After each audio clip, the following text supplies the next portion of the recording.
ခေါင်းတလားတစ်ခုစာပဲရှိတဲ့အခန်းချင်းလေးထဲမှာနေရမယ်လို့တင်တွေးဘူးလားဒီလူကတော့တစ်ဆက်နှလုံးလုံးအမိုက်ကောက်ပြီးပတ်စံစုခဲ့ရတာပါနောက်ဆုံးမှာတော့ကိုပိုင်အိမ်ချင်းလေးတစ်ခုဝယ်နိုင်ခဲ့ပါတယ်ဒါပေမဲ့အခန်းကအရန်ချင်းလုံးလို့ခွတင်သေးလေးတောင်မဆန့်ကျင်တယ်လို့ဖြစ်နေပါတယ်ပထမတော့သူကလမ်းဘေးကအုတ်ခဲတချို့ကိုကောက်ပြီးရိုးရိုးရှင်းရှင်းခွတင်လေးတစ်ခုလှုပ်အိတ်ခဲ့ပါတယ်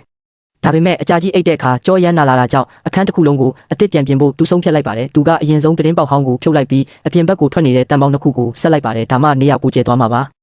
အဲ့ဒီနောက်မှာတော့တန်ချောင်းတွေနဲ့ထပ်မံခိုင်ခန့်အောင်လုပ်ပြီးနေရန်မှာတေချာဆွဲကပ်လိုက်ပါတယ်ကျန်းပြင်အတွက်အလူမီနီယံပြားတွေခင်းလိုက်ပြီးအောက်ဘက်မှာတော့ပစ္စည်းတွေတိမ့်ဖို့အကန့်လေးတွေလုပ်လိုက်ပါတယ်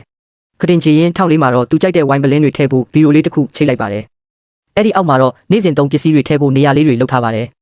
ဒီစင်ရဲ့အပေါ်မျက်နှာပြင်ကိုတော့စပွဲဒါမှမဟုတ်ထမင်းစပွဲအဖြစ်သုံးနိုင်ပါတယ်ဘေးမှာတော့ဟင်းခတ်အမွှေးကြိုင်တွေထည့်ဖို့ဗီရိုလေးတစ်ခုနဲ့အလှပြင်ဖို့မှန်တစ်ချက်တက်ဆင်လိုက်ပါတယ်မိဖို့ကြောင့်နဲ့ရေချိုးကန်းနေရာကိုတော့ကြွေပြားတွေတိတိကျကျကတ်လိုက်ပါတယ်ထောင်းတနေရာမှာအဝိရှော်ဆက်အတွက်ဗီရိုအုတ်ခွက်ပကံတွေတိမ့်ဖို့နေရာပေါ်မှာတော့ဘေစင်နဲ့လျှက်စစ်မိဖို့ကိုတက်ဆင်လိုက်ပါတယ်ကဲမိဖို့ကြောင့်အသေးလေးရပြီပေါ့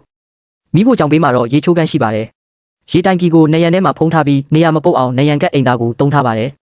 ဆက်ပြားနဲ့တိုလီမိုလီတွေတင်ဖို့စင်လေးတွေလည်းပါပါတယ်မျက်နှာချက်မှာရေပန်းတက်ထားပြီးရေချိုးကန်းကိုမှန်တကားနဲ့တီးတန့်ခွဲထားပါတယ်ခရင်ကောင်းရင်မှာတော့အဝတ်စားတွေချိတ်ဖို့ဗီရိုအကြီးကြီးဆောက်လိုက်ပါတယ်ကိုရေးကိုတာပစ္စည်းတွေတင်ဖို့စင်လေးနဲ့အိတ်ခါနီဖတ်ဖို့စာအုပ်စင်လေးလည်းပါပါတယ်ဗီရိုတကားပိတ်ထားရင်ဖုံမဝင်ပါဘူးအသွင်းဖို့ပလက်ပေါက်နဲ့မီးကလုတ်ကိုလည်းကတင်ပေးမှာပဲအလွယ်တကူတက်ထားပါတယ်အဲ့ဒီနောက်မှာတော့လူနှစ်ယောက်အေးအေးဆေးဆေးအိတ်လို့ရတဲ့မွေးရအီအီလေးကိုဝယ်လိုက်ပါတယ်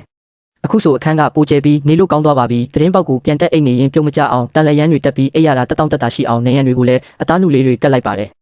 အားလုံးပြီးသွားတဲ့အခါခုတင်ချေရင်းမှာ projector တစ်ခုတက်လိုက်ပါတယ်အခုဆိုသူများဘက်မှာအေးအေးဆေးဆေးရုပ်ရှင်ကြည့်လို့ရပါပြီခုတင်အောက်မှာလည်းပစ္စည်းသိမ်းဖို့အန်ဆွဲတွေထည့်ထားပါသေးတယ်